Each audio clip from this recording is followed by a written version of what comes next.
While we're waiting, if everyone feels comfortable, you can start placing your location in the chat. We love to see where everyone attends from.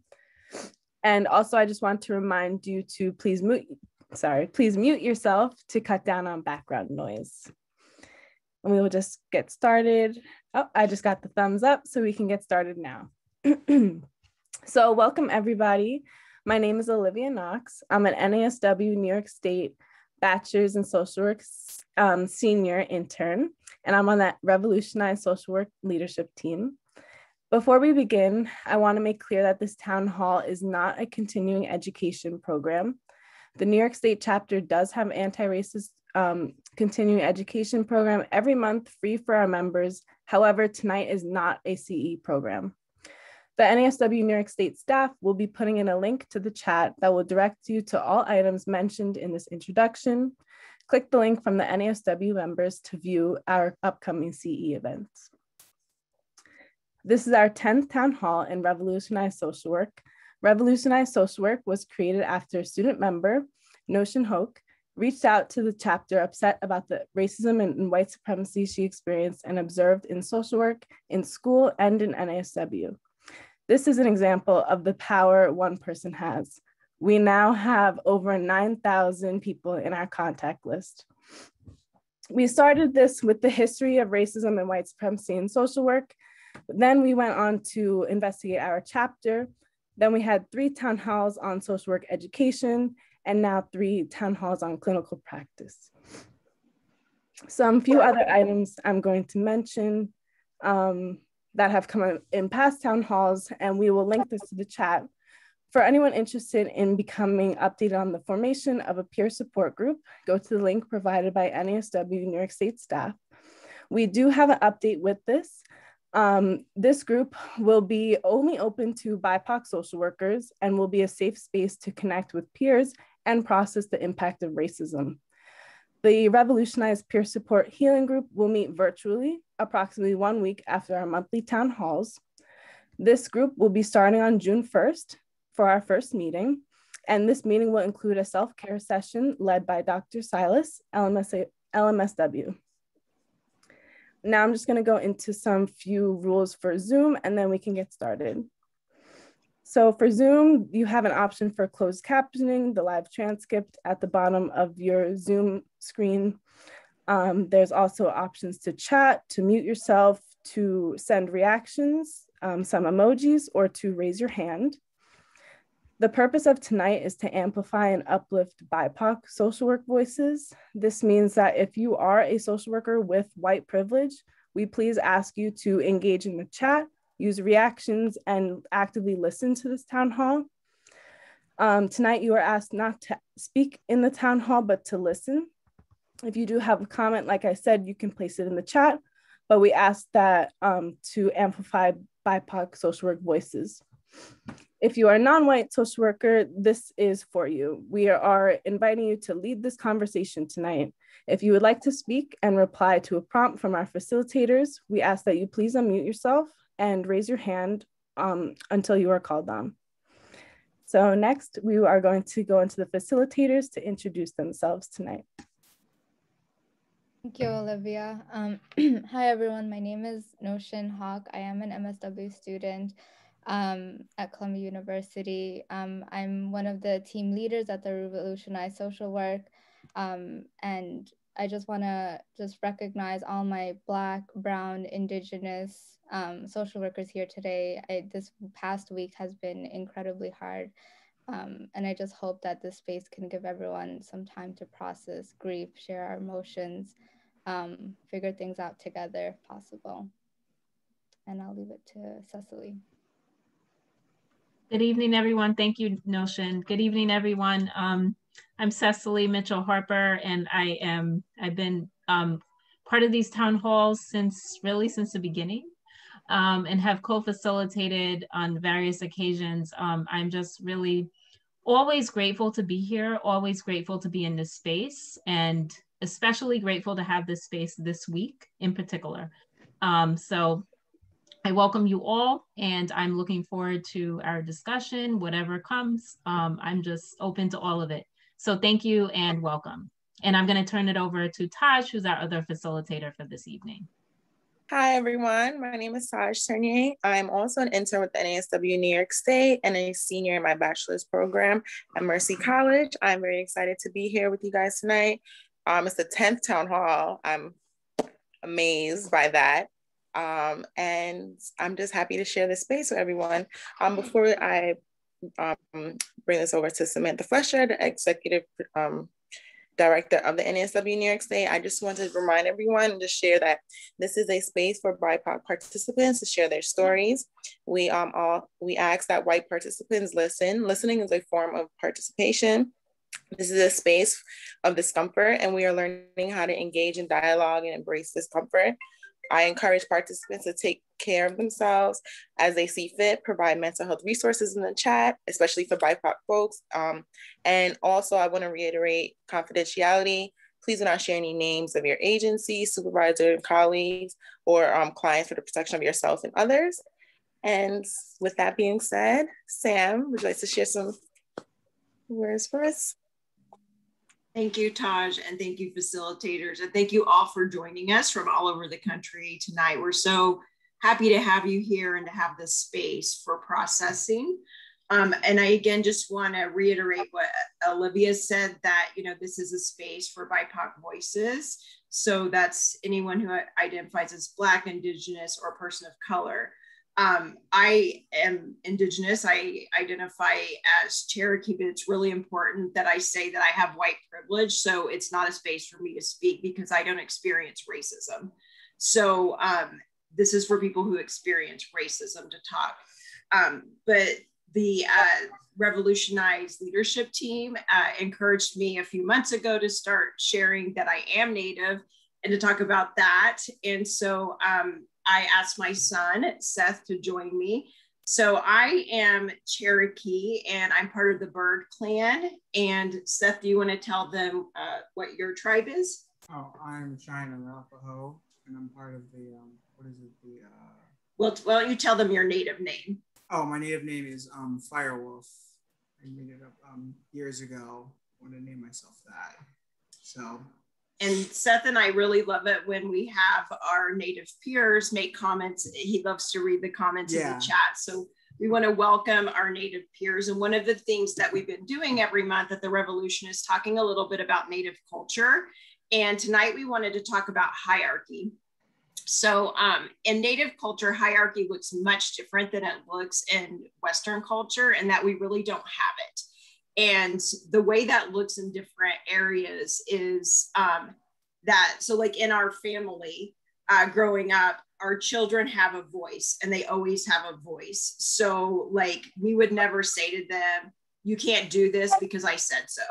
Like that just doesn't really exist in Native culture. It's more like we have a conversation, and if something happens in the house where someone wrongs someone or hurts the tribe, every member of the tribe, so every member of the family tells that person how their actions impacted them. So it's very much that everyone has a voice. And when I told Seth, asked Seth if he wanted to talk about this today, he didn't even know what hierarchy is because he's been raised in Native culture. So I had to kind of explain it to him. And the example I gave is a few years ago, Seth worked at a restaurant and he was cleaning the floors and doing some like janitor type work. And that's another thing in our culture. Every job is valued. So like Seth works at a grocery store and I'm the executive director at NASW, and they're exactly the same because Jeff, my husband's name's Jeff, Seth works a job that brings honor to his family. It's a necessary job. And I work a job that brings honor to my family. It's a necessary job. So we view them exactly the same. We're both contributing. So when Seth worked for the restaurant a few years ago, the owner came in and was demeaning him and yelling at him because he didn't think he had cleaned the floor well enough. And Seth, how did that make you feel? Honestly, I felt upset by it, but then I felt kind of disrespected by the same way. Like, I just didn't appreciate how he just came in like that and was just acting to me like that. Like I just felt disrespected by it like that. just like that, yeah. Well, and when it happened, you really didn't even understand what was happening because it's just not the way that we handle things. And that, like, he couldn't understand why someone would think that that's the way you talk to someone. Like, if you own the organization, you need someone cleaning the floor. So why would you treat them poorly? It just doesn't make sense, like in our culture, to treat people that way. So like, it was really like, it was a lot of talking about it. Like when he got home about like how that's just a different culture and that's not the way we are. So we wanted just to talk to you and let you know a little about our culture, and that's how hierarchy works, is the fact that it really doesn't. We don't really have hierarchy. Everyone has a voice, and everyone's voice is valued, and everyone's position is valued. And then we also like to always talk about the land acknowledgement, because we know people like to give land acknowledgements. We are currently on the land of the Iroquois, the Mohawk, and the Mohican tribes. And in our culture, the land is not something you own. People can't really own land. It's a living being that we have a symbiotic relationship for, but you are a guardian to the land. And we deeply respect the land, and we take care of the land. And on Earth Day today, every day is Earth Day for Native people, that you care for the land, you care for the water, the land protects you and you protect the land. And we just always ask when we talk about this that you respect the land, like the Native culture respects the land, and honor the land. Do you want to say anything else, Seth? Well, hopefully that I just find the land to be a thing just to be respected pretty much. And I hope you find it to be relaxing. Pretty much, yeah. Because we find it to be healing. And I think that's what you're talking about. The land heals us because it heals us through its beauty. It heals us through its sounds. It heals us through its smells. Like all parts of the land heals us. And that's what I think you're talking about. Yeah. So yes, so thanks for listening to us. And I'm going to hand it back over to the facilitators.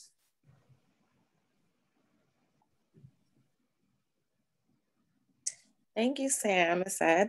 It's always a pleasure to have you guys.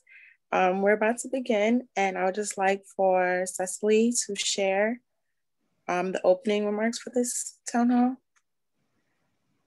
Thank you, Taj, and thank you, Sam, for that. I feel like that really grounded us. I don't know, personally, I feel like calmer, and just, I feel that sense of healing and just acknowledging the land that we're on. I really just love that. So thank you for opening us in that. So as we started introducing ourselves, this kind of came up in our introductions. We just want to take a moment. This has been an intense week in our country with many collective emotions. I know personally, I felt conflicting emotions this week. So the George Floyd verdict, I personally was sort of celebrating and feeling good about that and feeling relieved. Then that occurred in the backdrop of yet more attacks on Black and brown bodies, all of it very disturbing. One thing that's particularly disturbing for me is young kids. Young kids are being killed. Adam Toledo, 13, Ma'Khia Bryant, 16. The funeral of Daunte Wright today.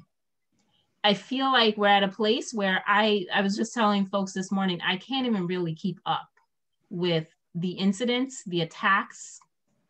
So I felt we felt particularly for this week, given all the events of this week and the past weeks and the past months and everything, that we just hold space for that and acknowledge as we're coming into this space, as we settle into this space, that we're acknowledging whatever we're feeling, whatever we're coming into this space with. I will say I've been grieving. I'm coming into this space kind of heavy. So whatever you're feeling, whatever emotions you're coming into this space with, just know that we hold space for all of it, whatever you're feeling. And I also want to let us take a few moments a moment of silence to remember those just named and many others whom we have also lost, unfortunately, due to injustice and racism.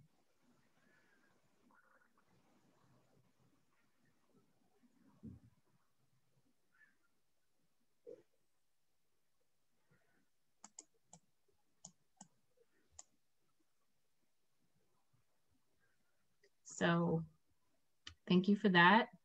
And again, this is a space where we're open to share how we're feeling about it. And we wanted to hold space right now, particularly just in case, because sometimes I know personally, you know, I don't have a lot of spaces where I can share about, you know, what's happening and really go into it.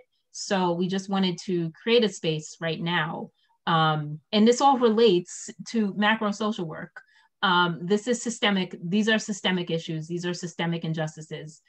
These are not individual isolated incidents. These are a very disturbing, traumatic pattern, traumatizing pattern. And so we just wanted to create space for any sharing, debrief as we reflect on these incidents.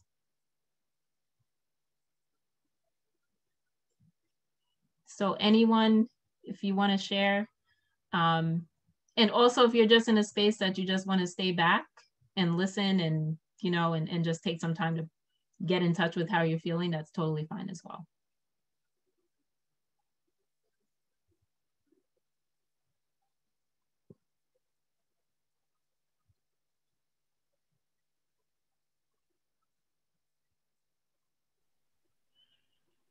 Can I just say something, please? If that's okay. My name is Mthoko. I am South African, but I live in London, and I am a lecturer in social work. So, and it was a strange week for me because when the verdict came, I was crying and I never even got to enjoy it. I cried so much. I cried myself to sleep that day. And it was strange because perhaps I never realized the baggage I am carrying. When I look at America, I see South Africa I grew up in. So when this is happening, it's always personal for me.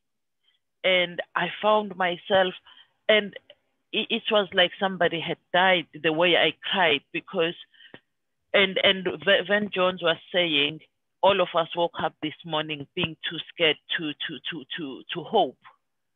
And that's the truth. You woke up in the morning, and I remember at some point when they said the verdict was in, I ran to the bedroom. I said to my husband, the verdict is in. I want to go and take a walk and call me and tell me what the verdict is. And he said, no, you have to stay for this one. It's going to be historic. And it's just all these things that are going on. And I find myself very emotional. And it just doesn't seem, even that seemed like a win. But then when you see the very next moment, you hear a child has been killed. And it doesn't feel like a win anymore. And it's just been a crazy week for me. And I've just been feeling it a lot. And thank you for listening. Absolutely. Thank you so much for sharing. Thank you for your honesty and just for sharing where you've been this week. This is the space. It's intense. It's a lot. And sometimes it's hard to even figure out exactly what we're feeling. We may feel different emotions. One minute we're feeling this way, the next minute we're feeling that way. It's so hard. So I just thank you so much for sharing that. And yeah, I just want to open space for anyone else who wants to share how they're managing this week, what they're going through, what they're noticing, anything. The floor is open. And I see, I think I just saw a hand up, Annie. Hello, thank you for letting me share. I was surprised at the number of BIPOC individuals who, one, feel as though this was a moment, one, of celebration, and two, signifying change. Because less surprising to me was that less than 3 minutes after the verdict, a 16-year-old girl was killed by police officers. And so that made me reflect a lot on something for which I do not have an answer, which is, what does it mean to be a social worker who doesn't have hope? And how can I continue to work in this field and work towards social justice when I don't actually think that it will happen. So I've been wrestling with that. I've been paying particular attention to language as I continue to immerse myself in educational spaces around inclusive language, and learning, being intentional about learning about language from people who hold the identities about which I often converse and even teach, as someone who is a DEI specialist, holds a DEI position. Like, I'm talking about these things, but from a very academic perspective. And so being intentional about learning how people talk about themselves.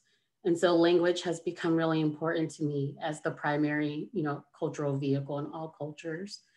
And so thinking about how people are using the term justice and, well, this is justice for George Floyd. And to me, it's not. It's accountability for Derek Chauvin, but it's not justice for George Floyd. People saying, the system finally worked, when to me, this signified that the system finally failed. A system that was created by white supremacy to enforce white supremacy did not work yesterday. And so the question is, was that system failure a glitch or a crash? And the hopeful would say that it was a crash. And I find myself thinking it was only a glitch. And so that's what I've been wrestling with the last couple of days.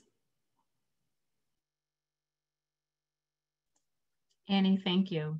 Thank you. I resonate with so much of what you said. Thank you. Thank you for sharing.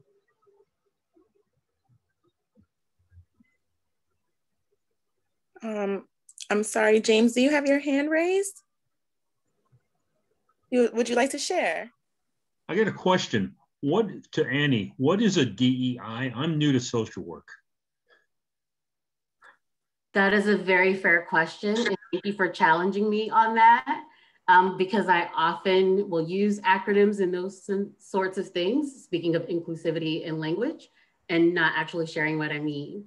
So DEI is short for diversity, equity, and inclusion. Thank you. Annie, just one thing that you said that I'm wondering if other people, have felt or just want to reflect on, a question that you asked: what does it mean to be a social worker who doesn't have hope? That really struck out to me. And I just want to know, because it did something for me. So I just want to know and just see if anybody else have any reflections on that, want to speak more to that. Yeah, thank you. That's a really powerful question and something that I'm actually going to be reflecting on. So thank you.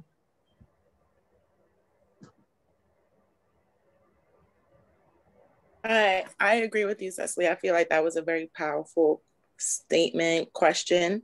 It makes you reflect. I found myself just taking just waiting for them to say not guilty, and how I was preparing for the next day. I'm taking a mental health day because I was just so hopeless, and as a student, and a social work professional, it's kind of disappointing because you would want to have hope, and we believe in growth and change, and but at that moment I was really preparing myself for not a not guilty verdict. But then again, this is not justice for Floyd. I feel like justice for Floyd would be him having his life. And it was a very emotional process for me too. A young girl's shot right after. So it's like, do we get a break? It's like after one thing, there's another, and there's another, and there's never really a time to kind of celebrate anything, because this is just one of many names, I did feel the spirit of rejoicing, because it was kind of like in my lifetime, like, okay, yes, finally some accountability. So it was kind of like a little light at the end of the tunnel, kind of, for me, but it was definitely heavy definitely heavy. And I didn't realize until that day that how much of it was weighing on my shoulder and my heart, you know, you don't realize how much it has impacted you. I was sitting in the hair salon and I was just like, wait, the verdict is in?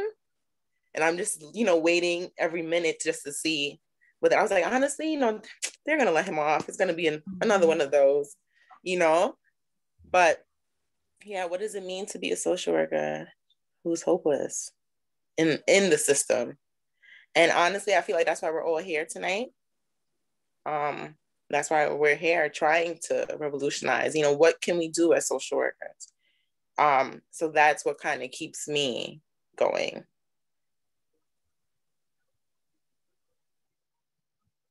Thank you, Taj. Can I say something?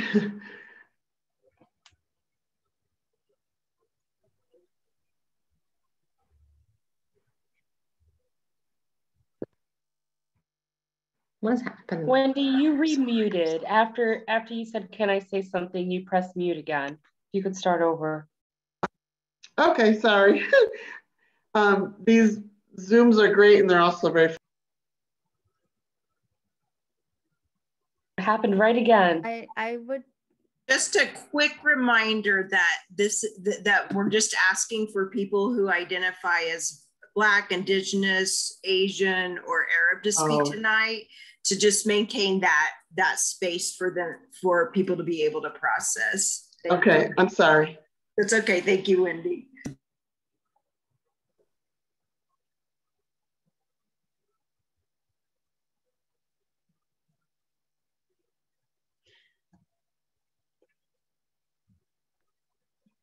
Dawn, you have your hand up. You can go. Hello, everybody. You know, as I just reflect upon that question, Wendy, not Wendy, I'm sorry. The other woman who spoke, I don't see, so I can't find her name. But as I just reflect on that question, you know, as social workers, social justice is a big part of who we are, the core of our souls. And that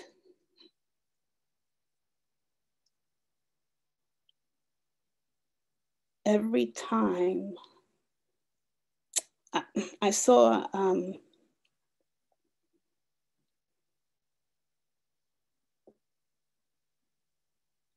I see time and time again that justice is not given to Black and brown people and Indigenous people. Time and time again, you just get so tired. You know, no matter, you know, we go to school, we're trying to make this world a better place. Playing this so-called game of life to the best of our ability.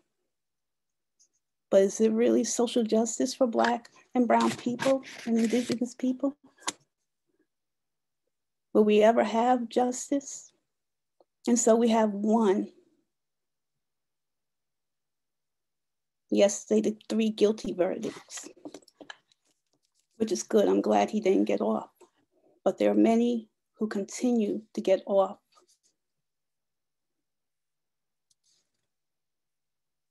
Time and time again. It's like it says we're just not worthy. That we're not seen as being human.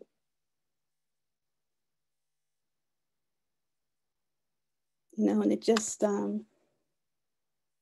makes me so upset, especially with my children, my siblings, my cousins, and the things that are going on and how we just continue to maintain and move forward, but it's very disheartening. And just a sadness. And so I was surprised with the guilty verdict. And it's interesting, you know, because I was bracing myself, like many of us, for them to be let go, for him to be let go. And so I was just ready to hear that. So I was pretty surprised when I heard guilty. but it has to be more than one time for someone to get the justice that they deserve. And the other thing I'm thinking of is the backlash. So whenever Black and Brown and Indigenous people move forward, there's always a backlash to make us pay.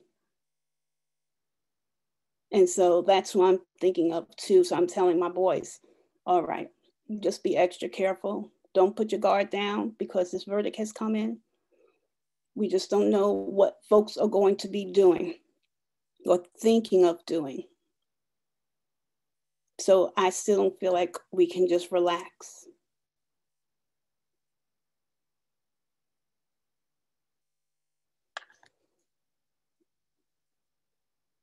I'd like to share. I've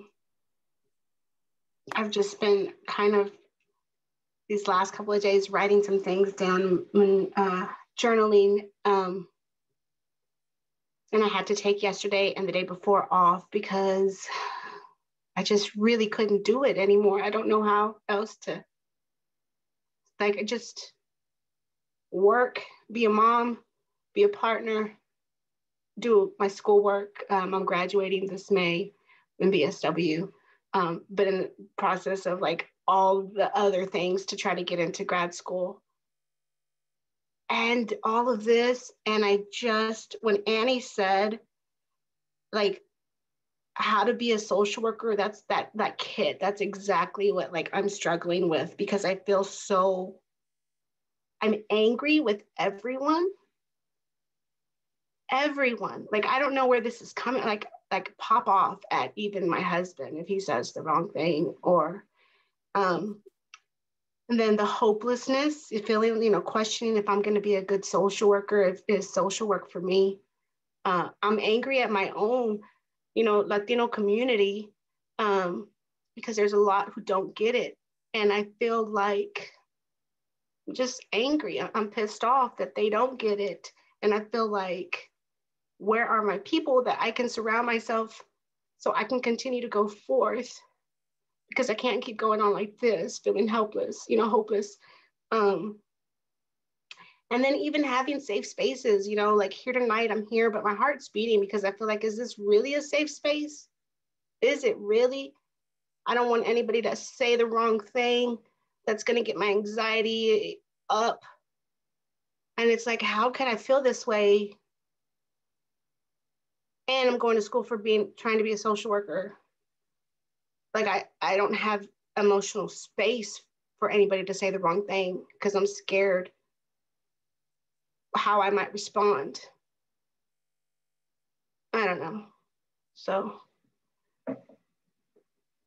just wanted to chime in.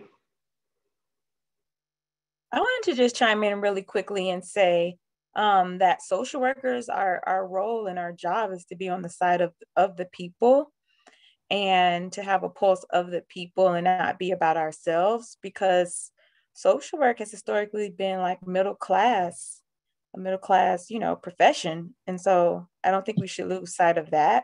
And as much as we're hurting, you know, there are groups that hurt more than us because of how systematically they've been oppressed intergenerationally.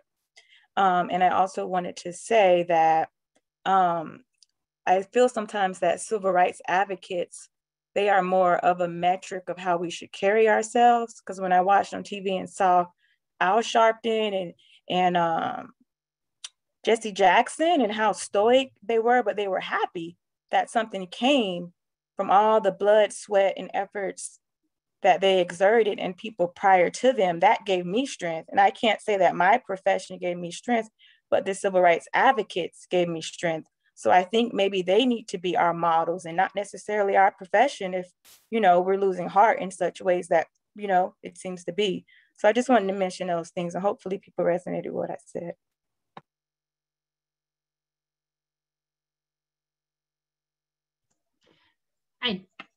I know we have some other hands up and I want to get to those, but I just want to say a couple of things. Thank you, Dawn. Thank you, Erica. Thank you,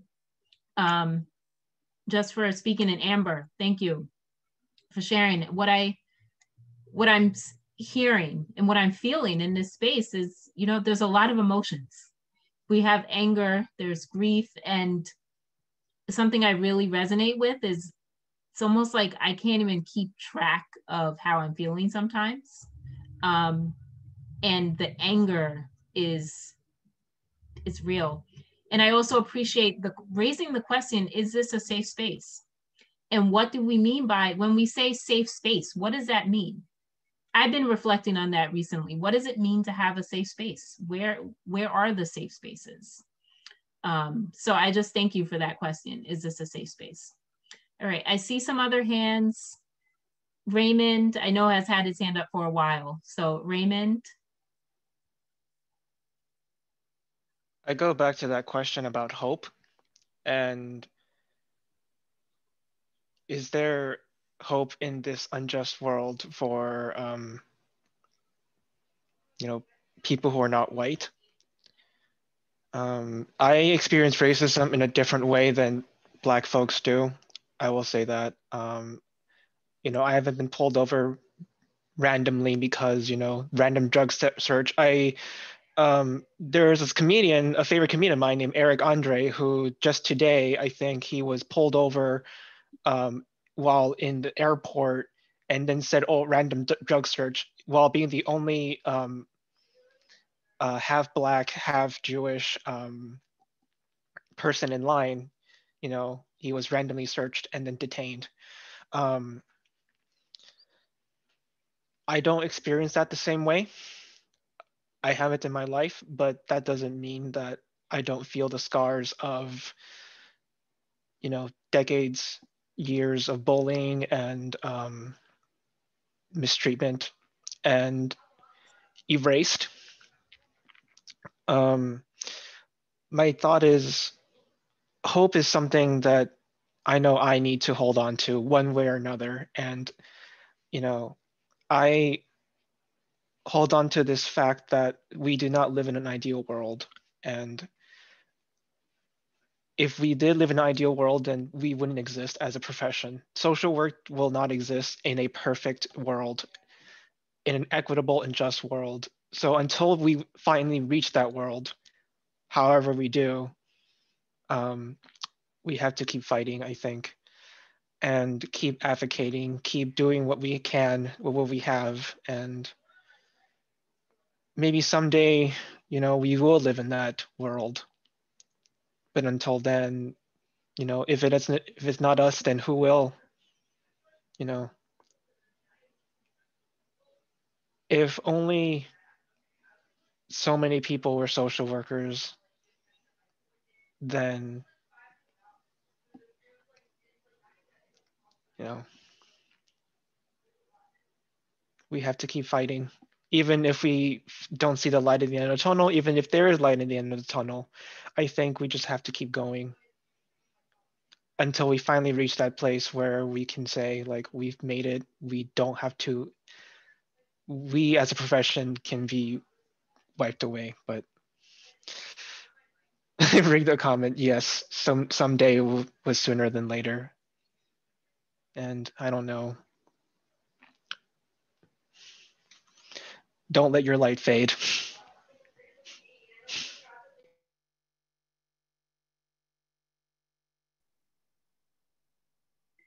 Thank you, Raymond, for those words of encouragement. Thank you so much. That really spoke to me. I also see SD have their hand raised. Yes, thank you. So one of the things I've been frustrated about is just the insensitivity of the media, where they're making comments that Siobhan is he might get 10 years, but he's going to serve less than that, because that's just the deal. He's going to serve less than that. He's going to walk. And I'm like, don't you see the families are going to be reading this? So I feel like justice is not being served, because we know it probably would have been a life sentence if it was anybody else, or if it was a minority. So that bothered me. The other thing was, I had a discussion with my mom about making sure that a sibling of mine had life insurance. Because, and that's one thing I'm actually thinking about, just in terms of, I wonder if our community has life insurance. I mean, it's sad, but it's just gonna, if we don't have it, it's gonna be further burden to our families. And I think we just need to get on it. The things that we are in control of, we need to make sure those things happen, because clearly things are not going well. And I just read another story where a Black woman, she just won her lawsuit because she was shackled by the police while pregnant. She was in labor and they had her shackled. And I'm just like, the stories are too much to, the stories just keep coming in. So they're definitely retaliating against this case. This case continues to have them retaliating. There was another, I think there was another shooting of another kid. But I just don't see enough being done. And I feel hopeless that nothing's ever gonna get done.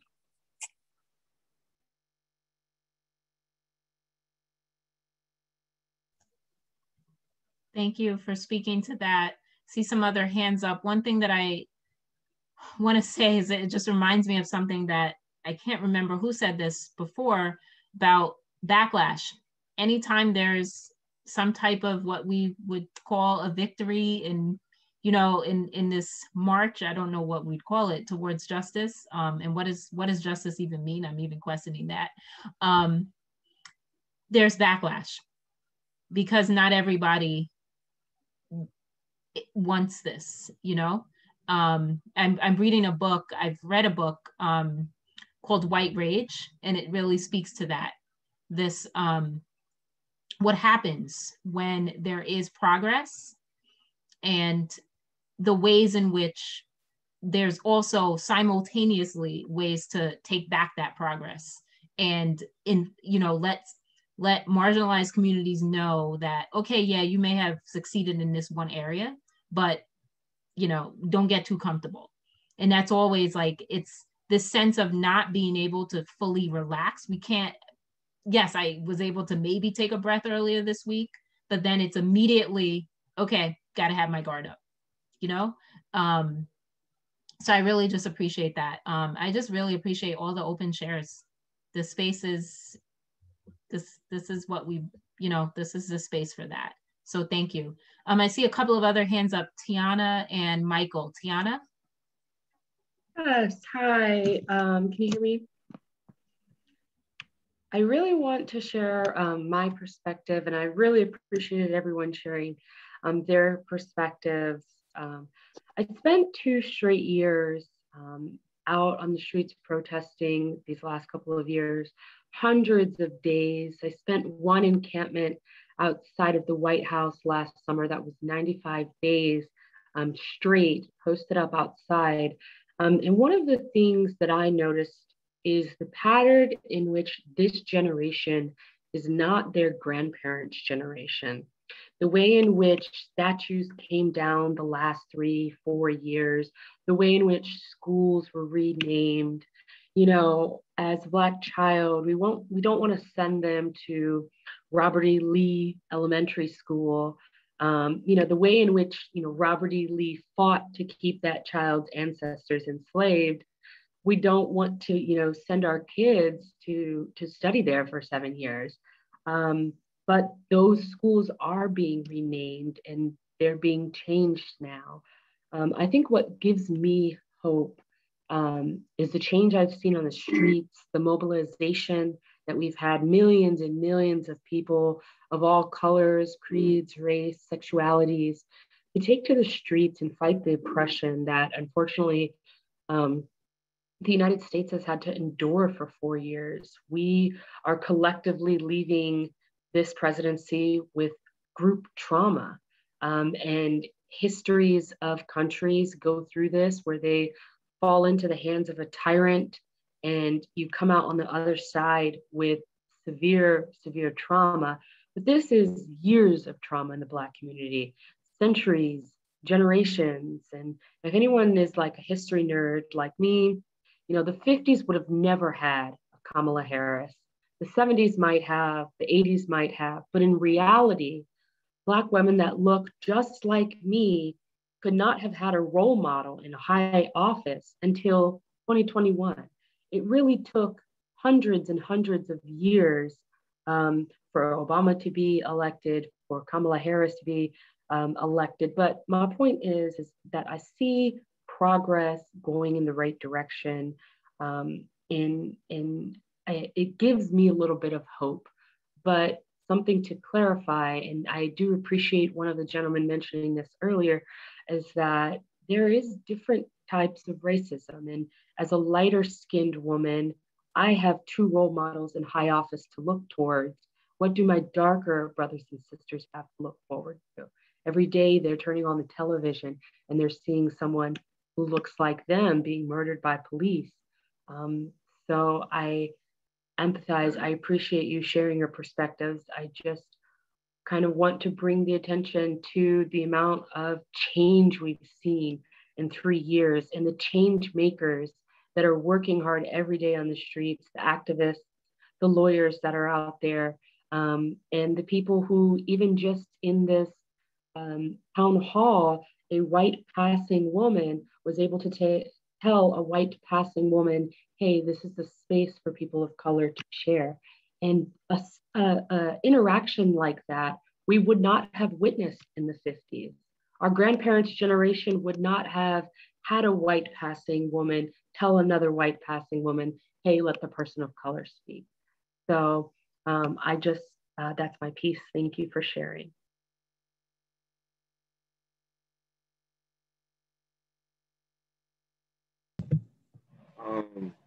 Good evening, everyone.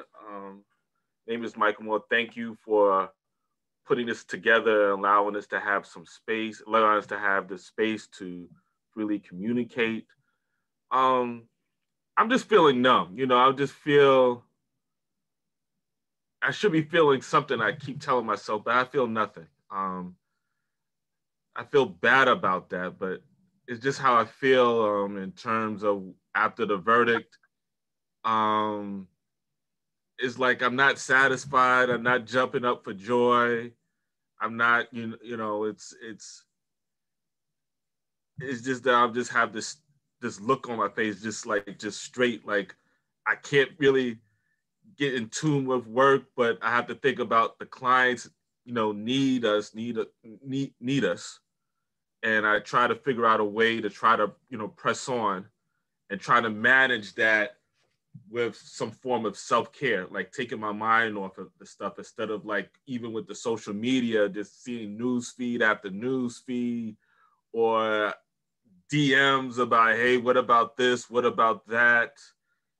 And it's like, enough. I mean, part of me is like, enough. Let me find a way that I can process it and figure out what else we need, how we can move forward, even as social workers, it's just that I've been doing some trainings, and it's like back to back on race-related issues, and I thank this group because I think the first town hall meeting was talking about the history of Black social work, and I was just like, I didn't know about all this stuff, so I was like mad on one end, sad on the other, and by doing the research, like some of them that there was mentioned doing the research. I remember, I don't know if it's Dr. Fletcher or Sam, I apologize, but I remember one of the first things that Samantha, that she, talked about, I was like, let me do my own research. Let me research it. And then I felt empowered. I felt inspired.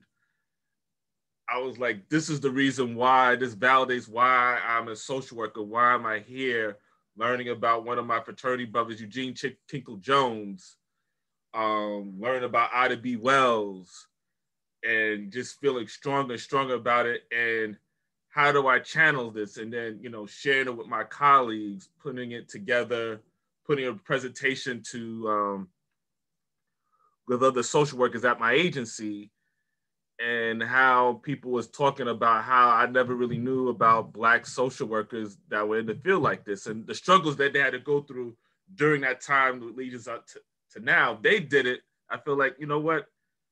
I need to do it. You know, I need to find a way. I need to be around like-minded souls, just like the people in this room, and, you know, continue to do that. How to find allies, how to utilize allies. But, you know, even with that, I was doing other stuff. I was just like, excuse me. I was doing other seminars on white fragility, on anti-racist work, talking about microaggressions. And then you come up to here and I'm just like, oh, I'm exhausted. I'm just pounded, in addition to doing my own, doing work. And it's like, you want to find a break, but you can't catch the break. You know, it's like, and then you want to align and embrace other people of color, what their struggles are. You know, it's like, we all going through it. And, you know, how do we get off this never ending hamster wheel? How do we get off of it? And you struggle with that, but our ancestors gave us the solution centuries ago. And we're not implementing it. Like, why is that? You know, why we're not implementing it? Why? You know, it's like people don't care. People, you know, that's the frustrating part of it. You know, do they really care? You know what's going on. I'm not buying it as an excuse, like I don't know, or we know the solutions. Social workers has been there from slavery times. Or social work type of things. And it just brings it all up again when you see the verdict. It's like, it's not enough. It's not enough. And, you know, it's just not enough. But we are the profession that can deal with it, and we have to find out a way collectively to handle it, you know, in our own way. So I wanted to share that. I love the energy here. Thank you, Misty, for your comment. And let's find a way to keep going. Thank you. I see some other hands. Michael, thank you so much. And also, Tiahna, thank you so much for what you shared as well. Tiahna, I really appreciate you, you know, acknowledging the areas of hope and spaces of progress. I have to remember that, you know, we have to hold on to that, you know, that's real. As much as we hold on to the pain and the suffering and the trauma, there's also, you know, areas of hope and spaces of progress. So thank you for uplifting that. And Michael, thank you so much for everything that you shared. And really, I really want to say thank you for bringing and uplifting the ancestors, our ancestors, into this space. We can't have conversations about race without acknowledging that. We don't do this alone. This is intergenerational. This is historical. We have the roots. So I just appreciate you bringing that into that space and acknowledging ancestors. Thank you. I see Annie's hand. If there's anyone else's hand who is raised that hasn't spoken yet, I'd be happy to cede the floor since I've spoken once. But if no one else's hand is raised, then I can share my thoughts. Yeah, I don't think. Okay, then I'll go ahead and share. Yeah, I think you're good. I did not come to this work without hope. It is something that has eroded over time. I have my baby sisters. They're 19 and 22, so I'm more than 20 years older than them. And they are more hopeful, found more joy, were more inclined to celebrate with everything that has happened. And they certainly don't feel the weight that I feel. And I want to believe that it's because there has been change. But the way that I feel being 20 years older is just that they have not had to carry it as long. And that is where their elation comes from. So like I said, I'm struggling with it. My baby sisters, they're babies to me. And I see the adultification of Ma'Khia Bryant, where news reports will continue to refer to her as a young woman. And she's 16. She was 16. Sorry, language is important. We now have to talk about this girl in the past tense. She's not a young woman, she is a girl. My baby sisters are young, and I know that they see what has happened as change, but I see a lot of it as performative. I don't care what you call the local high school. I just want my son to live long enough to attend it.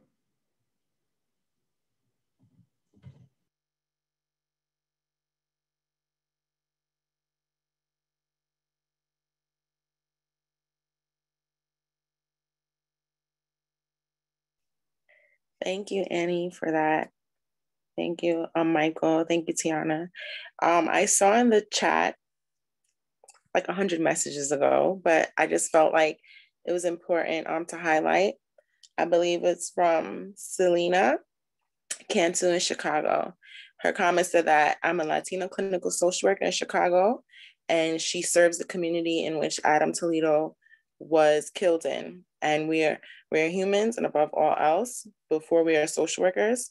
Last week, she had no space to hold or for anyone else, a single one. And that resonated with me because things happen day to day, and the next day we're expected to show up to work and just get the job done. Reminds me of what you said, Michael. Sometimes you don't want to hear about anything else because you still have to show up to work and help, and perform your duties. So when I think of I believe this is a safe space, or we try to have it as safe as possible. So our abilities to have these conversations to help debrief, to help us grieve, because there aren't many of us, like Erica said earlier, like we don't have outlets, for me, I would disclose, I have a supervisor and a director that I work at my job that are Caucasian. And one time they said to me, like, okay, like your supervisor is not your therapist. But I'm like, well, I was taught in school that supervision is a space where we should be able to speak about, these issues. And this is more of a reason for us to exercise self-care, to care, for ourselves and take time for ourselves. Take a mental health day, take a mental health week, vacation, staycation, whatever it might be.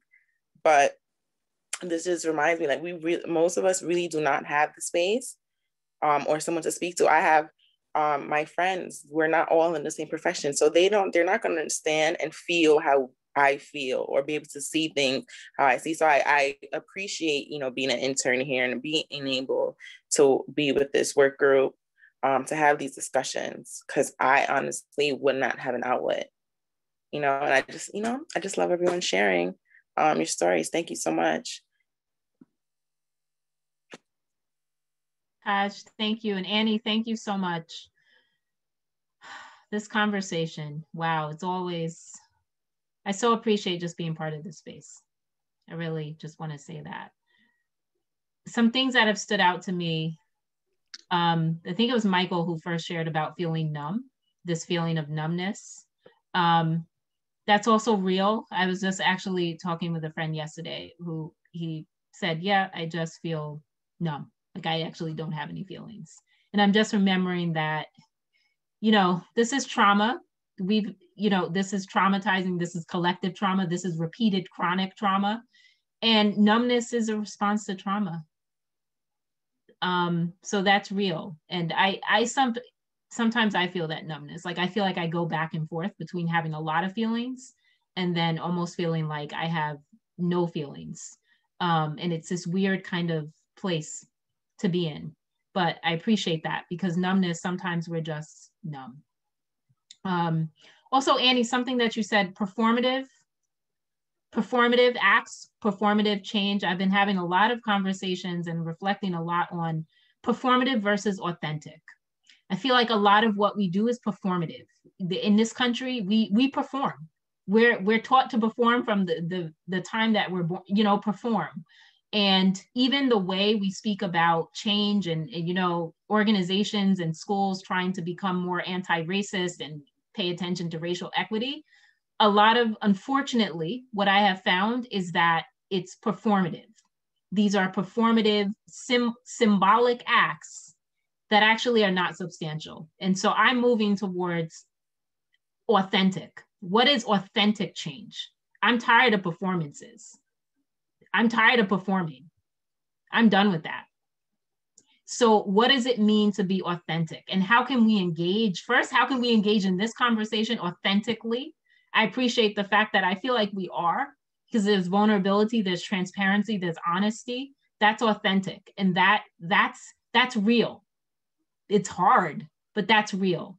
And I just appreciate the distinction, you know, you just noting, Annie, performative, because that really just stood out to me, because I really have been feeling a lot of what I see, unfortunately, is performative. And I honestly I feel like I've been in spaces where there's performative change, and that's actually more harmful. I'd almost rather, it's hard to say, but I'd almost rather that not happen, because performative, to get folks to feel like, oh, wow, something's actually changing, and then to totally realize, no, that was all fake. That was all an illusion. It's more harmful and just re-traumatizing. So thank you. I'm moving towards authenticity. And I'm glad, I'm grateful that we're creating a space, an authentic space, and still trying to figure out, what does it mean to be authentic? And what does authenticity mean? But I'm holding that, performative versus authentic.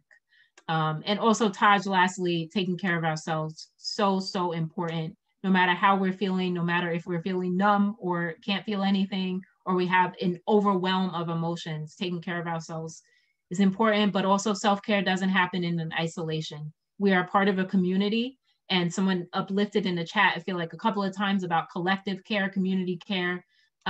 We're having spaces where we're gonna be starting that really intentionally. This is a space, but also our healing, you know, collective community spaces that we're gonna be starting in June are really just, again, a space for us to take care of ourselves together in a collective, because we can't do it alone. So I just really appreciate this conversation. And I see couple of other hands that have come up. Letitia, not sure if I'm pronouncing your name right, and Chanel. Yes, my name is Chanel. Go ahead, Chanel. Hi. Is Letitia going to go? Because you called her name first. Yeah, Letitia. Hi, it's Leticia. Oh, okay, thank you. I'm so sorry about that. Thanks for. Oh no, I know it's like, it comes in so many forms, so it's okay. Yes.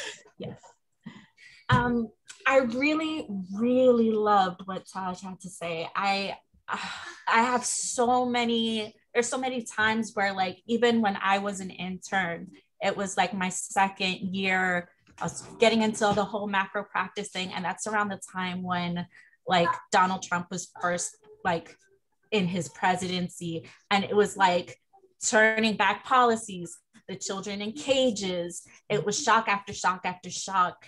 And as the only macro practice social worker at my internship, the only Hispanic person at my internship, and with a white social work supervisor, it was really difficult to have those discussions and talk about, like, what's really going on. And it was very confusing because, you know, whenever I talk to another social worker, regardless of, like, age or background, it's usually a common language, because for the most part, we're all learning about the same things and, like, upgrading our skill sets over time. But it was so lonely in a way to have to deal with that kind of, like, this trauma is going on, but I have to still come to work every day and be 100% in on it. And I can't be fatigued. I can't be upset or tired or even, like, shocked, kind of like shell shocked about it. And then also having my supervisor go, you know what, I'm so exhausted about this. I'm going to take a vacation and go to Panama. I can't do that. I can't take that vacation. I can't like have that privilege when it's hard enough for me to get money just to get to the internship and all of that comes with it. Like sometimes macro practice, I think there's not a place you can go to that's safe where you can talk to like the other people who have the common language, who know what you're talking about without having to exhaust yourself over and over and over again just to explain it to other people. And it's really kind of just re-traumatizing yourself. And like school, you kind of talk about it because you're with your other classmates, but it's not enough. It's never enough unless you have a forum like this to talk to. And even then, you kind of got to wait for it to come up. So it's just, I loved what you said about that. And I was like, that's absolutely true, especially like in this field. It's like we're creating the bridge and running on it. And it's like, no, that thing needs to be built. It should have been built years ago, but we have to create it and run on it and say, this is safe and this is good. It's exhausting. Oh, and thank you, Leticia. Thank you for sharing. Yes, I resonate.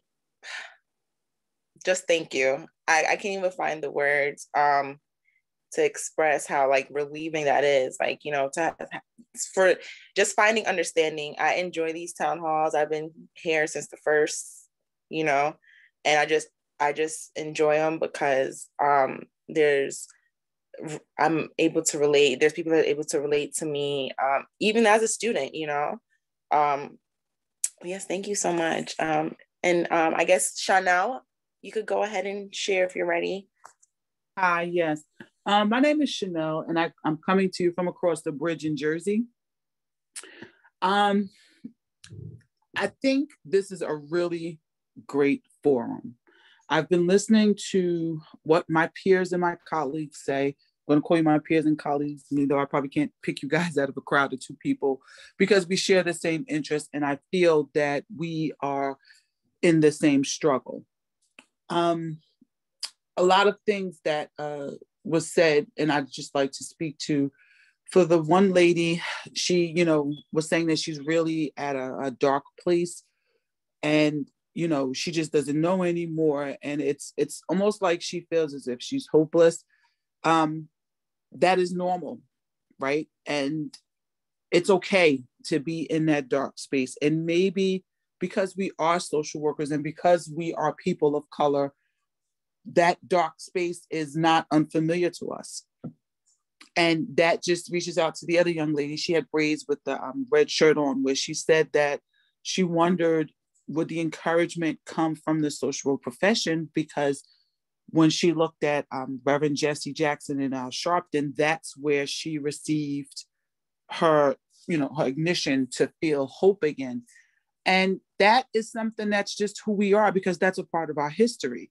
We know that we've never received anything from the outside, and all our love and encouragement and empowerment has always come from within, whether we've got it from family members, and if it goes back further from the church, or even when just our ancestors didn't have a building to go into, it was, you know, like the Bible says, when 2 or 3 or more are gathered in my name, you then receive that power and you receive that strength. So I encourage you to not look for something that can be given to us, because they don't give it to us, and they just don't know how to, right? Because we are a different type of people. And I'm not saying that you was looking to them for it. I'm saying that it could have been something where you said, well, at least I can get something from you because we're in the same profession, right?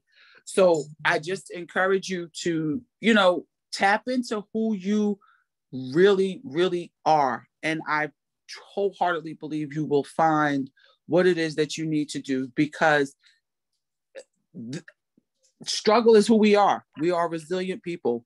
And I think once we tap into the nature, into the soul of who we are, I believe that we will band together and we will be able to make some changes. Not the changes we want, unfortunately, because let's be real, we've been fighting for this. If not us, in a personal and physical sense, our ancestors, our people have been fighting against this, for so long. And we do suffer from the epigenetic theory.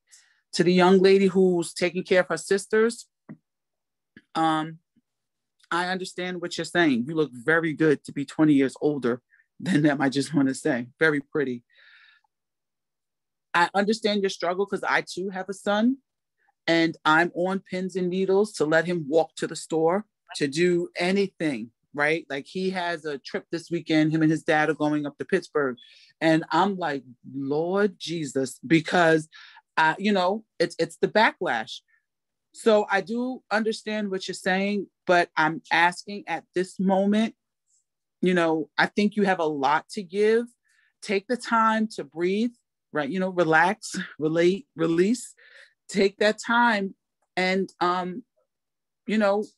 we will welcome you back when you're ready, because we cannot afford to lose any soldier in this battle. Okay. We just cannot, we can't afford to lose anyone in it.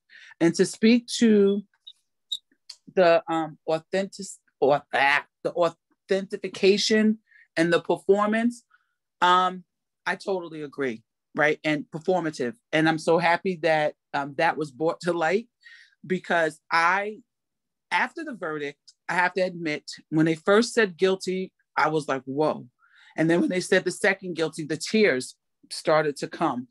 And, then it hit me in my mind like, oh, you're happy over one time that we finally get some form of justice.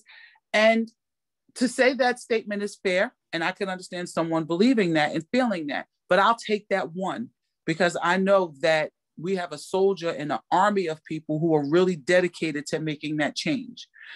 And one thing that really stood out to me is after that verdict was read, my 12-year-old daughter said to me, Mommy, what about Breonna Taylor?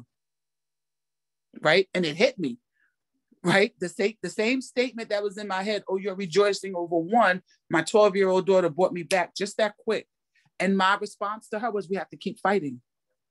And when I go back and I look about how, this was handled with George Floyd, God rest his soul, one thing that I can speak to that I felt was authentic was that his sergeant fired him immediately.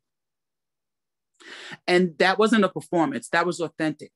And then during the trial, his sergeant, his colleagues, they all testified, no, that's not how we do it. That's not what we do here. So I think that was practice, that was a demonstration of things being authentic. And I do agree that the performance completely outweighs being authentic, because in order for us to become authentic and to really be authentic, we have to hold those accountable who sit in those high positions. And if that accountability means they need to be replaced, then so be it. I do believe with it being performative, so we can understand it. Those who sit in those high positions, they're shucking and jiving around this policy. It's not serious for them. It's not real to them, right? So, we have to make it be real, and it's not fair, and we should not have to do it, but we have to. We have to. So the performative part is true. And to some extent, I believe maybe all who sit in a high position are performative. You talk a good game, you want to pee on me and tell me it's not raining. We know what's going on out here. We see what it is. And most of the times we can call it out even before it happens because we know it, right? So I thank you for this space. I don't want to take up too much time. Again, I appreciate all of you. I don't know you, but I appreciate all of you because we're all in this together, right? Every BIPOC person. And for those who, want to be an ally,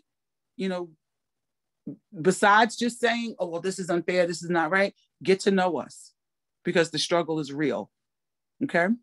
I appreciate you all. No, thank you so, oh my God, thank you so much for that.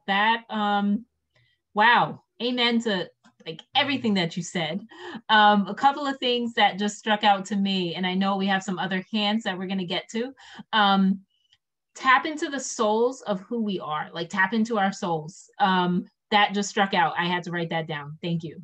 And also, I thank you for giving us space to acknowledging sometimes that we need to take a step back, and for giving us space to do that, right? To say, you know, take a step back, take care of yourself. When you're ready to come back, that's fine.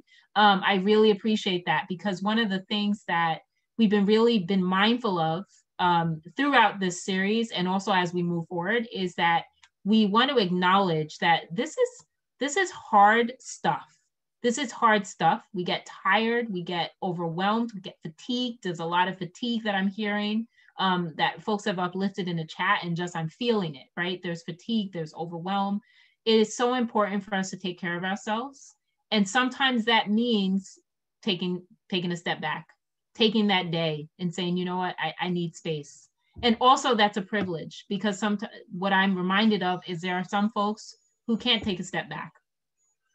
That's a privilege to be able to take a step back. So I also want to acknowledge that as well. But that is really important. This is why we do it as part of a community. We can't do it by ourselves. We do it as part of a community. Collective healing. Healing happens collectively. And this is that space, one of those spaces. So thank you so much for that. A couple of other hands. Sandra, and I also saw James had a hand, and I think there was another hand. But Sandra? Yes, can you hear me? Yes. Okay.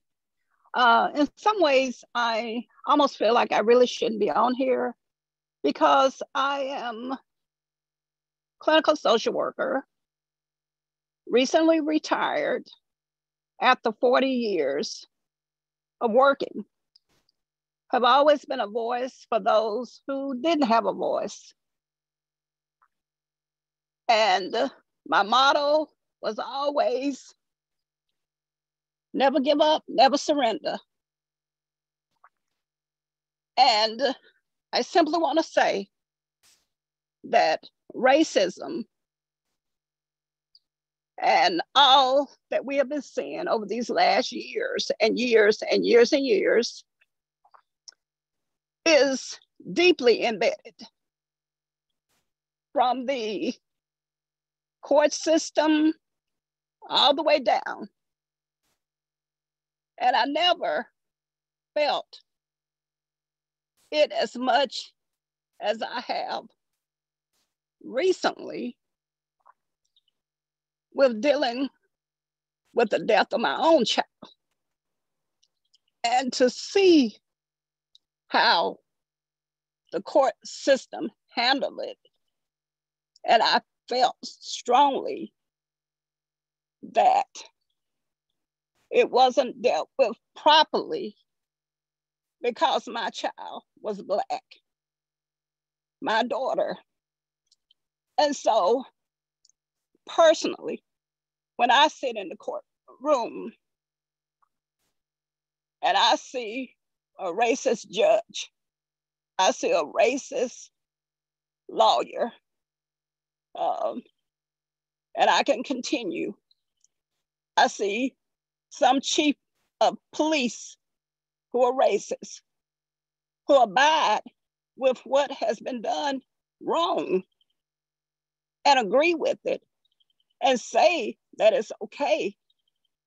And so I don't have the answer, but I do strongly believe that until the house is cleaned up from the head, the judges, all the way down, and racist individuals are taken out of the system, I dare say that it might continue. One day is somebody's child, the next day is somebody's child. But finally, I felt it with my own child. And so through this and sitting in the court and having spent so much income, it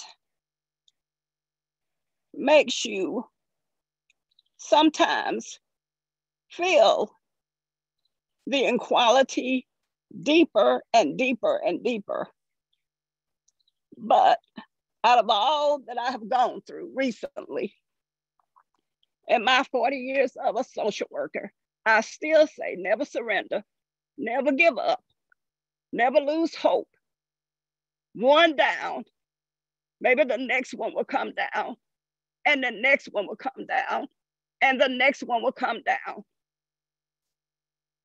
I encourage all of you as social workers to stand strong, never give up, continue to give a voice to those who don't have a voice.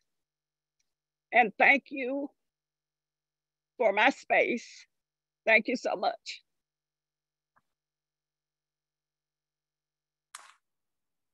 Sandra, I just want to say thank you. Thanks for sharing. I'm sorry for your loss. I remember you had attended a town hall before and you shared that you were about to retire, and you said something that stuck with me, that you asked yourself, over your 40 years, have you made anyone's life better, or have you, like, you know, have you done something to contribute to making the world a better place? And I never forget, and I'm so happy that you're here tonight for sharing. And thank you so much for sharing with us. Thank you so much. It's quite amazing that you would remember me and remember what I said. Of course. Thank you, thank you, thank you. Thank you. Sandra, thank you. Thank you for sharing. Thank you for your raw, honest, deep sharing. We're with you. We're with you. And I appreciate you being part of this space. And I appreciate your sharing. And thanks, Taj, for reminding me, because I do remember. And so it came back to me. Yeah, Sandra, thank you. Thank you. I'm grateful. What gives me hope is I'm grateful that we have this space and that this is authentic. This is authentic. We're sharing from the heart. We're sharing we're stepping back from performance. And I just appreciate that. So thank you all for being part of this space. I just want to say that. I'm just really grateful to be here. And Sandra, thank you. We're with you. Yeah.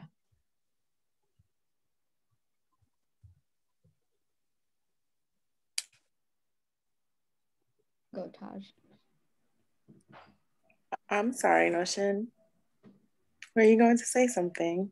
Oh, I was just going to sincerely thank Sandra, Michael, Annie, everyone who shared, and it's given me a lot to reflect on too.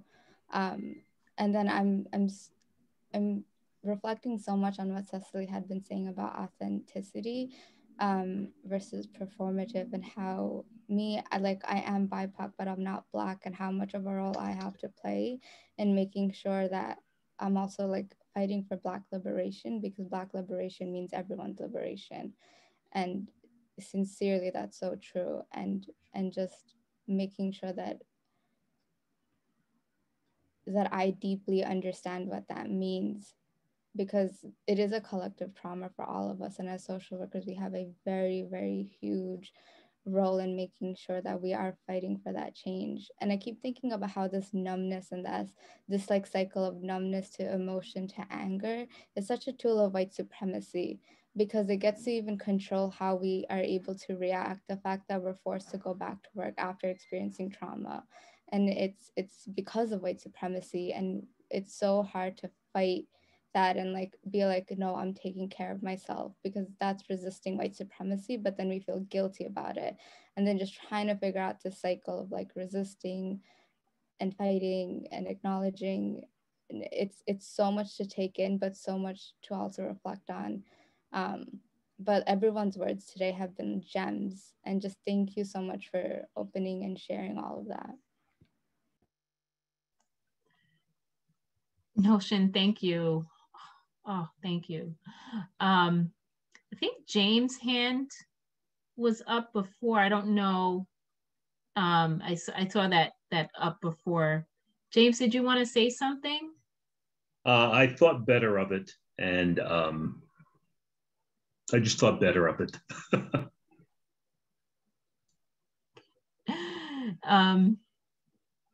Noshin, thank you. So I'm just thinking about what you just said about, that's a tool of white supremacy. And even to be able to take a step back, we feel guilty about it. I know, in last town halls, we've spoken about burnout, and I've experienced burnout multiple times. I feel like I cycle in and out of, burnout and then like being, and realizing that to feel guilty about taking a step back, it is a tool of white supremacy, and is a tool of, as if for all of us, right? And I'm speaking for the collective, that when we can't take a step back, when we can't even process, when we don't have the time and the space to process, that's a form of violence. That's a form of more harm. And I'm just reflecting on, even in my life, and unlearning some of the ways that I've been taught about, oh, you just continue to show up no matter how you're feeling. You just continue to show up no matter how you're feeling. And I'm trying to step back from that. It's still challenging though. It's still hard. So I just appreciate you saying that. Thank you. Do we have any other hands up? I just want to make sure we're acknowledging if there's any other hands.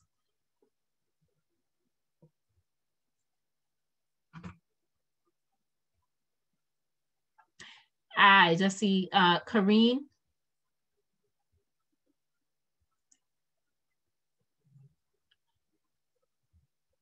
Kareen, I think you're on mute. Hi, so I'm from Winnipeg, Manitoba, Canada. I'm Jamaican.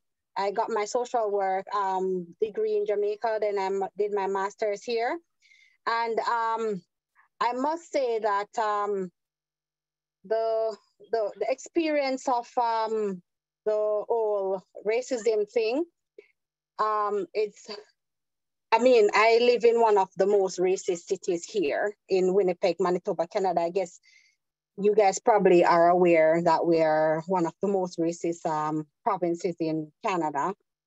And I see, like, even me coming in with my qualifications, trying to go up the rank, it's always a challenge. It's like I have to be working like double times harder, triple times harder to get into spaces where I am qualified to be.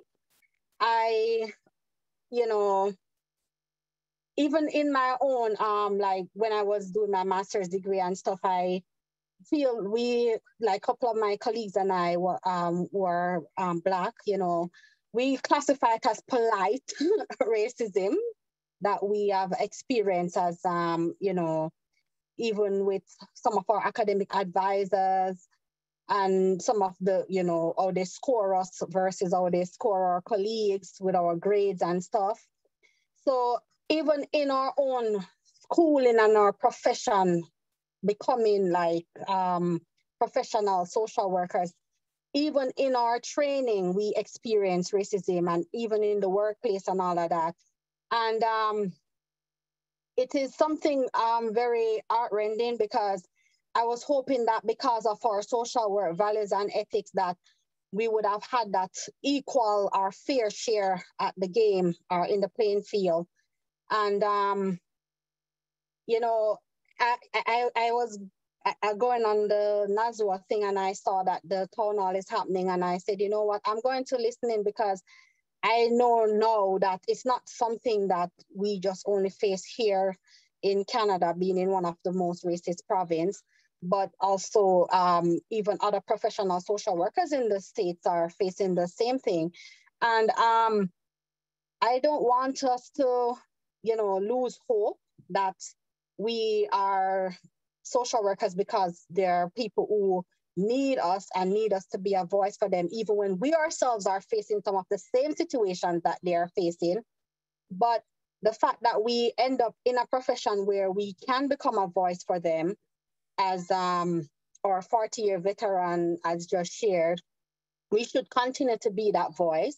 So a couple of colleagues, myself, we did write a book about the disservices of the children and the families that we serve in the child welfare system. And we serve mostly of the indigenous populations here, So it was like when we were taking the journey, I'm not going to say it was easy, but it was a bold step that I took to make sure that I pushed to meet with the policymakers. And, much to my surprise, the acting deputy minister of family services did sit with us and, air us out whether or not the space was genuine, as you said. But I want to believe that because of the fact that she's a social worker, she felt my passion and she did shake my hand at the end and said that she likes the passion that I have to advocate for children and families, But it was nerve-wracking. I can tell you that it wasn't an easy task, but I felt the push that I needed to be a voice. And I took the bold step, and some of my own colleagues were like, "Are you not afraid?" I'm like, "No, I'm not afraid. Why shouldn't we be advocates? Like, isn't that a part of our role as social workers? Like, why should we be afraid to advocate for the changes that we need to see?" And I challenge school systems, I challenge justice systems, I challenge the systems on behalf of the children and the families that I serve. I don't back down. I'm sorry, I can't. Because if we back down and we are the ones who are, as one of our colleagues just said, we are, I guess, the privileged ones in the middle class, and we serve the ones who are less privileged than us. Can you imagine if we who are facing this should be discouraged? What will happen to them? So we have to keep going, as our 48 veteran encouraged us, we have to keep going. And I am glad that, when there are times when I feel like I need to take my break, like now I took my break, I had nowhere to go in quarantine. I took my break, like just for me, and if I need to call in sick, I call in sick. And if I need a stress day, I take a stress day, and I don't feel bad about it. Because you know what? At the end of the day, we have to take care of ourselves so that we can be there for the ones who need us. And sometimes, as I said, we don't feel like we're making much of a change. But even if it's one child's world, we're changing, we are making the change. If we spend 40 years and it's only one child world that we change, we did it, And sometimes the reward that we get is not because our supervisors, who most of the time they are white, wants to give us a pat on the back, because I don't work for pat on the back. And I tell them I'm not here to be liked. I'm here to stand up for the least among us and the ones who need justice. So if I'm doing my job, that's fine. But if you don't want to give me a pat on the back or a promotion or a raise, that's okay too. At least I have the fulfillment to know that I'm here and I'm called to do the work and I'm doing the work. And sometimes when you feel like, oh, you could have gotten in the policy position, but because you're Black, they don't give it to you, not because you don't have the experience or the passion or the drive. It's disheartening. But I tell the children advocate, I pray for the day to come when I sit in the Minister of Family Services seat, and I will not stop until I get there. Yeah, because when you see the needs on the ground and you want to make sure that the changes are made from policy level, if you get discouraged, it's not going to happen. And I said that when I do history, because I'm a person who likes history, I never know when I read the slave trade and all of that, I never know I would have lived to see a Black president in the White House. I never know I would live to see a Black baby born in Buckingham Palace. I don't care if they don't want to give him in status. He was born in there. So when I see those things, I have hope. And if, as my colleague said, as our sisters are 20 years younger than her, I am turning 40 soon. And I didn't know that in my early 40s, well, I don't reach early 40s yet, but she in her early 40s, right? I never know after reading all those history books when I was in grade 12 and grade 11, that I would have lived to witness history in front of my eyes, that Kamala from Jamaican blood would be in White House. So we have to still fight. We have to keep fighting. We cannot give up the fight. And we have to create this space for each other where we can feel safe to share, to learn from our veteran, our 40-year veteran, and to encourage each other and keep going. We cannot give up. Okay, that's my few words. Love it. Thank you, thank you, thank you so much. That was that just a little jolt of energy. And thank you for really just speaking to your advocacy and speaking to, yeah, I mean, just, oh, I just loved your story. Thank you. Thank you. I think we all needed that. Yeah. Thanks. I saw some other, Leticia, I saw that you had your hand up, and also I saw another hand up. I see Marilyn Jackson has her hand raised in her video. So okay.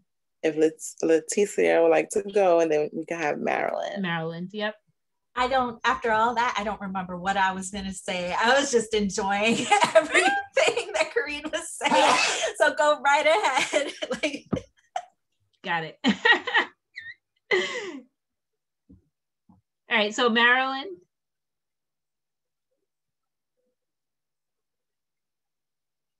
Marilyn, you're on mute.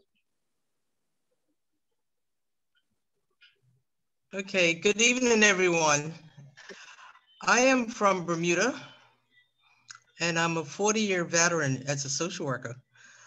I can resonate with Sandra. I trained in the United States, and I married a Hispanic American.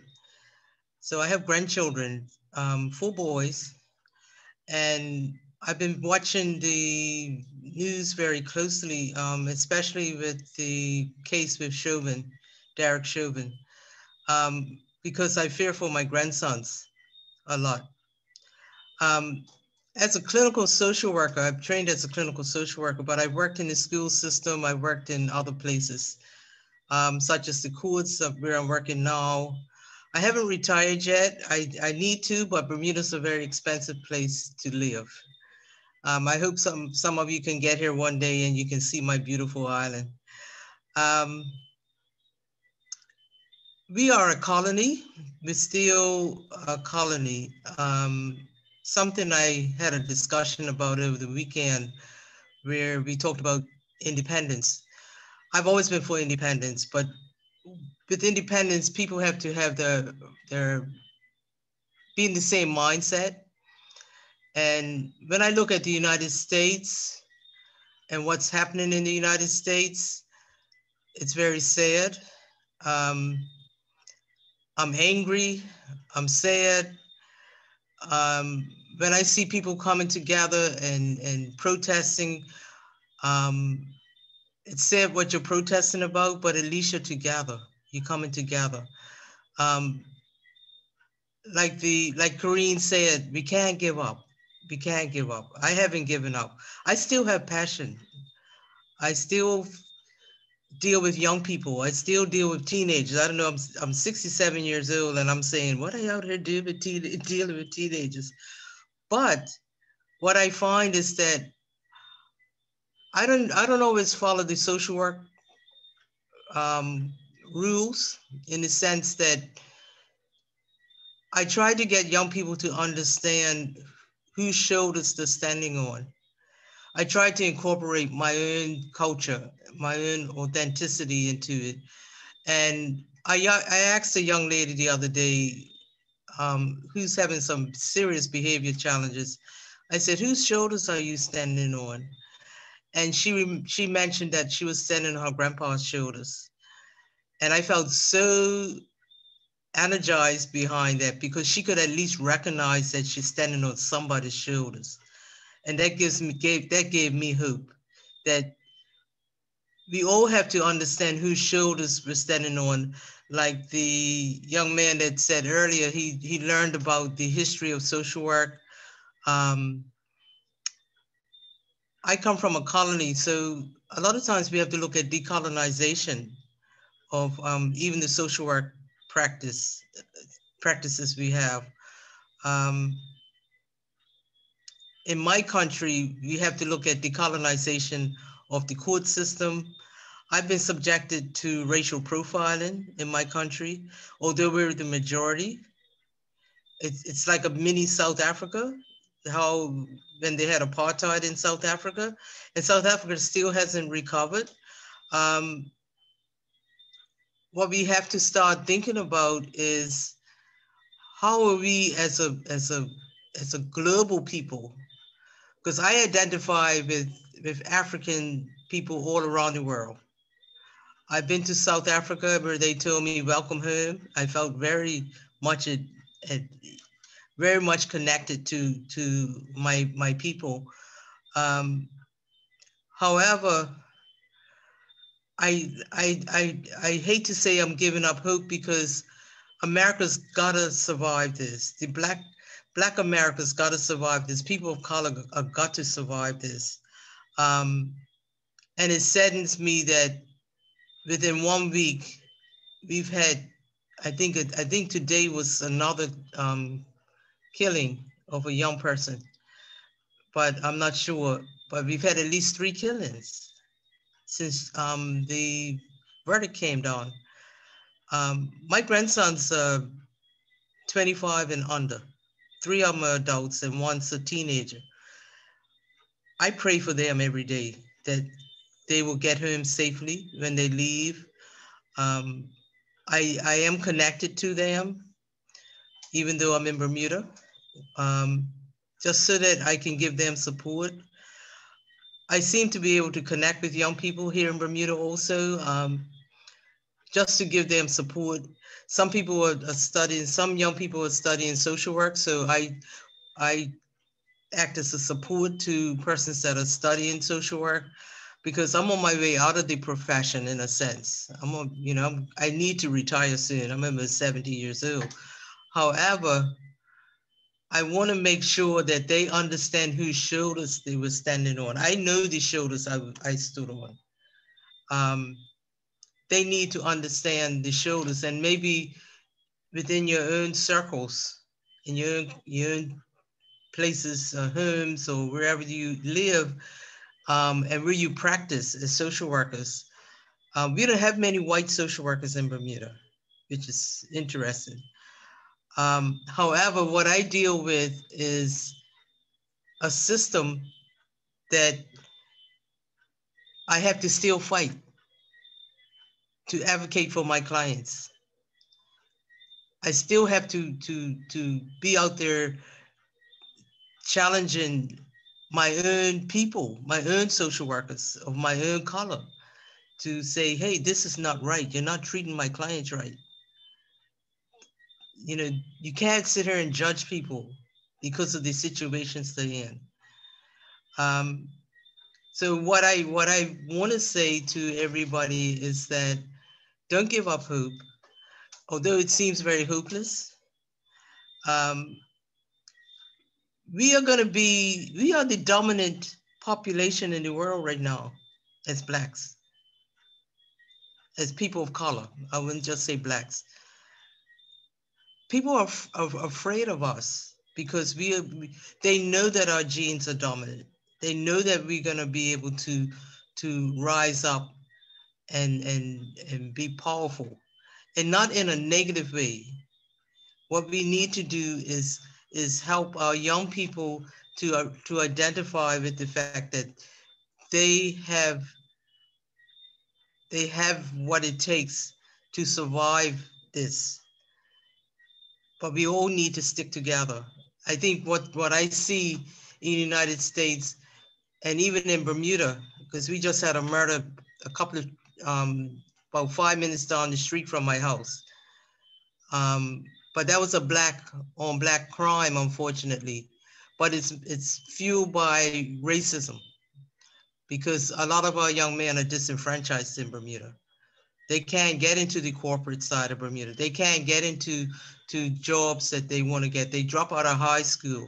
That shouldn't be happening in a predominantly Black country.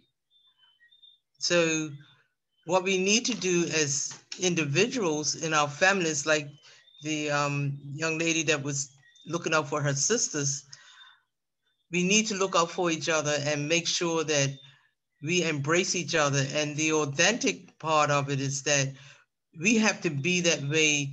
It has to be something that runs through every vein in our lives.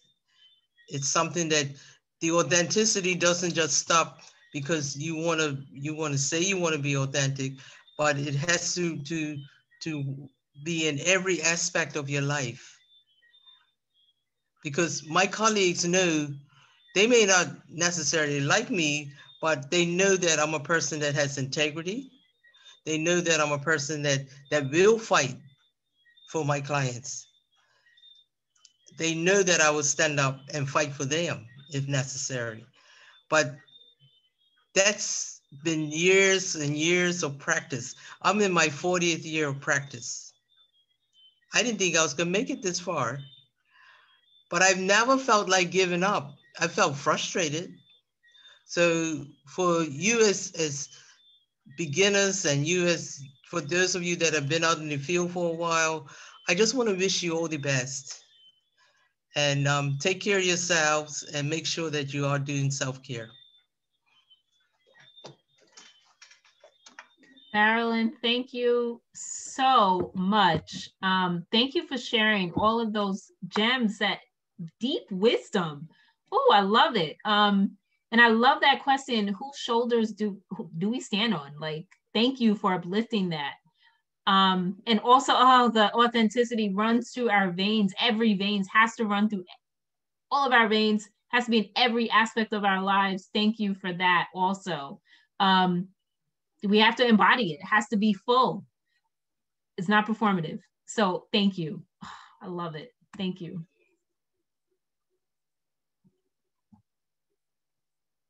Taj, do we have other hands up? I want to make sure that we're getting to everybody. I don't see any. I was just skimming through, and we want to be mindful of our time and everyone else's time. But yeah, it was a pleasure to be here tonight. I'm very grateful and appreciative of everyone that came and attended and shared their stories with us. As always, it's been a powerful session. I don't know, but like, I feel very light right now.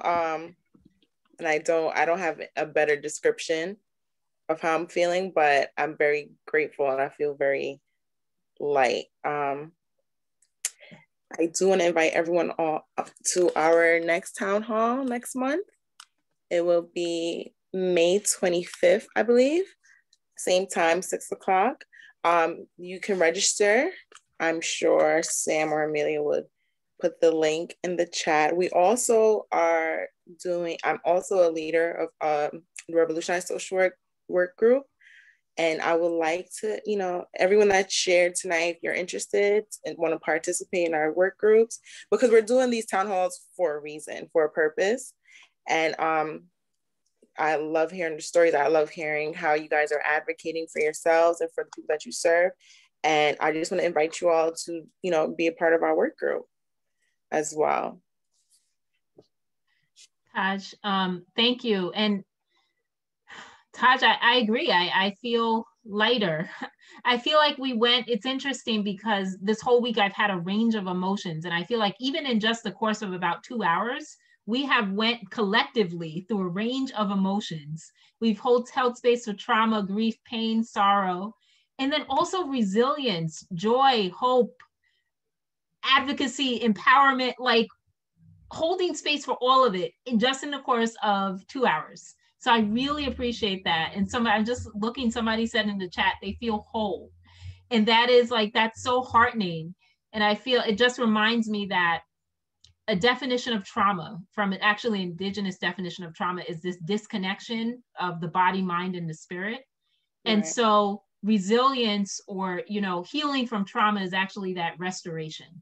And so I feel like, you know, these are spaces where we're beginning to be able to restore the disconnection, restore the fragmentation, both within ourselves, but also as a community, right? As a community, we're deeply fragmented, and, you know, so just having a space for us to restore and be whole again.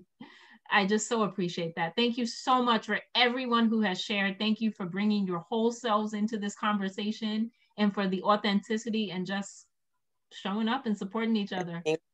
I love this space. I really do. And I just want to say, you know, Taj mentioned what's upcoming. We also have, it was mentioned in the beginning, but also just to remind you again, that we have our peer support groups starting. These are peer support groups specifically for BIPOC, you know, Black, Brown, Indigenous, and people of color social workers who, you know, just need more space and just more of an opportunity to come together to collectively heal. And so we're starting off, that starts off in June, and we have a guest speaker for that. So please stay tuned. We have started sending out information about that, and you'll continue to receive information about that. But, you know, we have so many angles at which we're doing this. We have the work groups and we have healing spaces. We're in it. We're in it. So I just appreciate all of you showing up, and just, again, showing up as your full selves. I'm taking so much away, as always, from this conversation. Thank you. Thank you, Cecily. Thanks for sharing. I'm so excited for the support groups, because this work that we're doing is very important. And, you know, along with that, we have our everyday lives. So we do, you know, I appreciate that, you know, we're going to have this space, this open space for everyone to share and just to, you know, connect and network and just, you know, lean on each other throughout the process. So yes, I'd like to invite everyone there. I'm very excited about it. And then the topic is self-care. Yep. Right. Yes, I am excited as well. Yes, thank you. Thank you all. Thank you. Let's take care of ourselves. As a colleague used to say to me, be good to you. So she stopped saying, I've actually stopped saying, take care of yourself, and have leaned into be good to you. So that is my invitation for all of us on this evening, is be good to you, whatever that looks like. Thank you.